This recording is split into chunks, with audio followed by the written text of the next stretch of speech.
Hello students, आज हम लोग meaning of D Y by D X समझेंगे। यहाँ meaning of D Y by D X मैंने लिखा है। वास्तव डीवाई बाई डीएक्स को पढ़ा जाता है differentiation of Y with respect to X. कल मैं जब इस एवरेज स्पीड पढ़ा रहा था तो बताया था कि एवरेज स्पीड होता है total distance by time taken, total time taken. लेकिन जब हमको इंस्टैंटेनियस स्पीड निकालना होता है तो इंस्टैंटेनियस स्पीड निकालने के लिए हमें डिफरेंशिएशन की जरूरत होती है। इसलिए हमने इंस्टैंटेनियस स्पीड नहीं बताया अभी तक। इंस्टैंटेनियस स्पीड बताने से पहले थोड़ा हम कैलकुलस में वर्कआउट करेंगे। कैलकुलस के दो पार्ट होते हैं। एक पार्ट को हम डिफरेंशिएशन कहते हैं, दूसरे पार्ट को हम इंटीग्रेशन कहते हैं। तो हम डिफरेंशिएशन का मतलब समझेंगे और इंटीग्रेशन का मतलब समझेंगे और उस पर कुछ प्रैक्टिस कर लेंगे, कुछ बताएंगे, कुछ समझेंगे आप। इसके बाद फिर हम इंस्टैंटेनियस स्पीड, इंस्टैंटेनियस वेलोसिटी इत्यादि को हम लोग डिस्कस करेंगे। तो सबसे पहले हम समझते हैं कि dy बाई dx का मतलब क्या होता है। dy बाई dx को पढ़ा कैसे जाता है। dy बाई dx को हम पढ़ते हैं differentiation of y with respect to x। तो पहले हम मतलब समझें। सपोज कीजिए कि यह कोई कार्टेशियन कोऑर्डिनेट सिस्टम है और इस प्लेन में हमने एक कर्व खींचा है और इसको दिखाया है as y is a function of x। y x का फंक्शन है, y is a function of x। इसका मतलब क्या होता है, जरा पहले y is a function of x का मतलब समझें। हम लिख रहे हैं y is a function of x। इसका मतलब है कि यदि x के बदलने से y भी तदनुसार बदले तब हम कहते हैं उस इक्वेशन को y is a function of x। जैसे हम लिखें y is equal to X square plus 1। तो इसमें देखें आप कि x का वैल्यू बदलने से y का वैल्यू बदलता है। x बराबर हम -1 रखते हैं तो -1 का square that is 1 plus 1 that is 2। x का वैल्यू यदि हम -1 रखते हैं तो y का वैल्यू आया 2। यदि हम x का वैल्यू 0 रखते हैं तो y का वैल्यू आया 1। यदि हम x का वैल्यू 1 रखे तो y का वैल्यू फिर आया 2। x का वैल्यू यदि 2 रखे तो y का वैल्यू आया 4 प्लस 1 दैट इज 5। तो इस इक्वेशन को हम एक एग्जाम्पल समझते हैं y is a function of x का।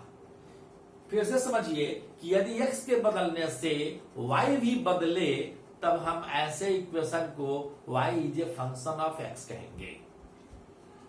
अब इसको एक और एग्जाम्पल हम लेते हैं इसका कि हम सपोज कीजिए कि मैं लिख रहा हूं y is equal to sine x। अब जरा सोचिए, यदि हम लिखते हैं x is equal to 0 degree तो y बराबर होगा 0। यदि x बराबर हम लिखेंगे 30 डिग्री तो y बराबर हो जाएगा हाफ। यदि x इज इक्वल टू लिखेंगे 45 डिग्री तो y हो जाएगा 1/√2। यानी x के बदलने से यहाँ y भी बदल रहा है, इसलिए कहेंगे यह y is a function of x का एग्जाम्पल है। अब यहां भी देखिए इस कर्व में, इस कर्व ये जो बना है यह बहुत सारे पॉइंट के मिलाने से बना होगा और प्रत्येक पॉइंट का कुछ ना कुछ कोऑर्डिनेट होगा। अब जरा सोचिए कि इस पॉइंट के कोऑर्डिनेट को हमने लिखा x1 y1। इसका मतलब क्या हुआ कि यह ओरिजिन है तो यह पॉइंट यहां से x दूरी पर है और यहां से y दूरी पर है। तो इसको हम कहेंगे x1 y1। उसी तरह से कोई पॉइंट है x2 y2 तो इस पॉइंट को हम कहेंगे यह दूरी यहां से यहां तक की दूरी x2 है और यहां से यहां तक की दूरी y2 है। यानी x जैसे जैसे बदल रहा है वैसे वैसे y भी बदल रहा है। ठीक है, सो इस कर्व का वो हम कह सकते हैं कि यह curve y is a function of x के अनुरूप है। अब जरा सोचिए कि हम इस पॉइंट का नाम बदल रहे हैं। सपोज कीजिए कि यह पॉइंट है एक्स वाई, यह पॉइंट है एक्स वाई। इसका मतलब क्या हुआ कि यह दूरी x है और यह y है। x कोऑर्डिनेट है x, y कोऑर्डिनेट है y। सपोज कीजिए कि x में थोड़ा सा चेंजेज आया और x का वैल्यू बदलकर हो गया x plus delta x, x plus delta x। हम इसको ऐसे भी लिख सकते थे x प्लस डेल्टा x, ऐसे भी लिख सकते थे। यदि x में कुछ चेंजेज आया और यह हो गया x का value x plus delta x, तो y में भी कुछ चेंजेज आया तो मान लिया कि यह भी हो गया y प्लस डेल्टा y, तो इसको कहेंगे y प्लस डेल्टा y। अब सपोज कीजिए कि इससे हम इस पर एक परपेंडिकुलर ड्रॉ करें, तो यहां से यहां तक का डिस्टेंस y के बराबर है और यह डिस्टेंस डेल y के बराबर है। उसी तरह से हम यहां से यहां तक के डिस्टेंस में यह डिस्टेंस घटा दें तो यह डिस्टेंस डेल्टा x के बराबर होगा। This is delta x, so this is delta x। अब जरा सोचिए कि इस पॉइंट को हम P कहते हैं, इस पॉइंट को Q कहें, और यदि P और Q को मिला दें, P और Q को मिला दें, तो यह P और Q मिलाने के बाद इसका जो स्लोप है, यह स्लोप डेल्टा y और डेल्टा x का रेशियो है। आप जानते हैं कि स्लोप कहते हैं परपेंडिकुलर और बेस के रेशियो को। तो इस एंगल के लिए यह परपेंडिकुलर है, यह बेस है, तो पर delta y by delta x यह स्लोप है। लेकिन यह स्लोप इस कर्व के हर पॉइंट को रिप्रेजेंट नहीं कर रहा है, यह एक तरह से एवरेजिंग किया हुआ है। यहां से यहां तक जो कर्व है उसका एवरेज स्लोप हम कह सकते हैं। अब जरा सोचिए एक मिनट के लिए कि अगर हम x और y के बीच जो ग्राफ खींचे हैं, यह डिस्टेंस और टाइम के बीच खींचते, इधर हम टाइम एक्सिस लेते। जरा सोचिए कि इधर हम टाइम एक्सिस लें और इधर हम डिस्टेंस लें, मान लो कि s लेते हैं, डिस्टेंस लें, और हम कहें कि यह कर्व रिप्रेजेंट कर रहा है एक function, s is a function of time. यानी जैसे जैसे टाइम बदल रहा है वैसे वैसे डिस्टेंस बदल रहा है। और यहां का इस पॉइंट को हम दिखावें कि इसका इक्वेशन है इसका कोऑर्डिनेट है tx और इसका इस पॉइंट का कोऑर्डिनेट है t plus delta t and x plus delta x। हम डेल्टा x ऐसे लिखें या ऐसे लिखें, कोई अंतर नहीं है, दोनों एक ही चीज है। अगर हम यह लिखें और इस दोनों पॉइंट को मिलाते हुए एक टेंजेंट खींचें, तो यह क्या हुआ, यह डिस्टेंस है यह डिस्टेंस है t और यह है t प्लस डेल्टा t, तो यह डिस्टेंस हो गया डेल्टा t। उसी तरह से यह डिस्टेंस हो गया डेल्टा x या डेल्टा s। हम s लिखे थे, इसको हम s लिखते हैं ताकि आपको कंफ्यूजन नहीं हो, डेल्टा s।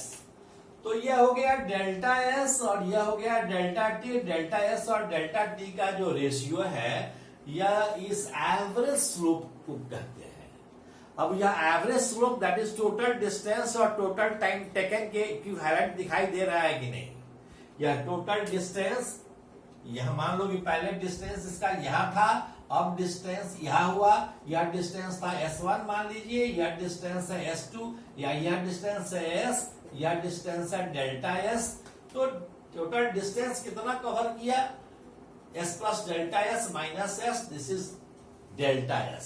और टोटल टाइम कितना कवर किया, t plus delta t minus t, that is delta t। तो डेल्टा s और डेल्टा t के रेशियो को हम एवरेज स्पीड कहे थे। यह था average speed is equal to delta S by delta T. अब जरा सोचिए कि यदि उसी तरह से यदि इस पॉइंट को हम धीरे धीरे नजदीक लाएं, सपोज कीजिए कि यह पॉइंट क्यू यहां न रहकर यहां होता, तो यह जो पी और क्यू को मिलाते, तो यह पी और क्यू को मिलाने वाला जो स्लोप होता है, जो लाइन होता है स्ट्रेट लाइन, यह कर्व के बहुत पास आ जाता। यदि क्यू को और नजदीक लाएं, तब ऐसी स्थिति में पी और क्यू को मिलाने वाला लाइन कर्व के और अधिक निकट आ जाता। इसी तरह से क्यू को पी के जस्ट बगल में हम रखते थे, तब ऐसी स्थिति में पी और क्यू को मिलाने वाला जो स्ट्रेट लाइन होगा, यह पी और क्यू के बीच जितने भी पॉइंट्स होंगे उस सभी पॉइंट से होकर गुजरेंगे। और तब हम डेल्टा वाई और डेल्टा एक्स के रेशियो को, जब क्यू टेंड्स टू पी होगा, उस समय डेल्टा वाई और डेल्टा एक्स के रेशियो को हम कहेंगे D Y by D X. और इसके लिए हम लिमिट का प्रयोग करते हैं। लिखेंगे क्यू जब पी के बहुत करीब आएगा तो डेल्टा एक्स जीरो के बहुत करीब आएगा। चेंज जो होगा एक्स में, यह बहुत छोटा चेंज होगा, very very near to zero होगा, but not exactly equal to zero, very very near to zero होगा। तो very very near to zero होगा, इसका मतलब है कि अगर हम लिमिट लगाएंगे, limit delta x tends to zero delta y by delta x लिखेंगे, तब हम इसी delta y by delta x को लिखते हैं d Y by D x. यही limit delta y by delta x कहलाएगा। Limit delta x tends to zero delta y by delta x को d Y by D x कहते हैं। और उस समय जो टेंजेंट हम खींच रहे हैं, यह टेंजेंट पी और क्यू को मिलाने वाला लाइन जो होगा, यह एक टेंजेंट होगा जो पी और क्यू के बीच जितने भी पॉइंट्स हैं उन सभी पॉइंट से होकर गुजरेंगे। और इसलिए इस वैल्यू को हम इंस्टेंटेनियस वैल्यू कहेंगे। अगर इसको हम देखें एस और टी के रूप में, तो हम कहेंगे कि limit delta T tends to zero delta S by delta T को हम कहेंगे D S by D T. This is called differentiation of S with respect to T. Differentiation of S with respect to T कहेंगे। इसको कहेंगे differentiation of Y with respect to X कहेंगे।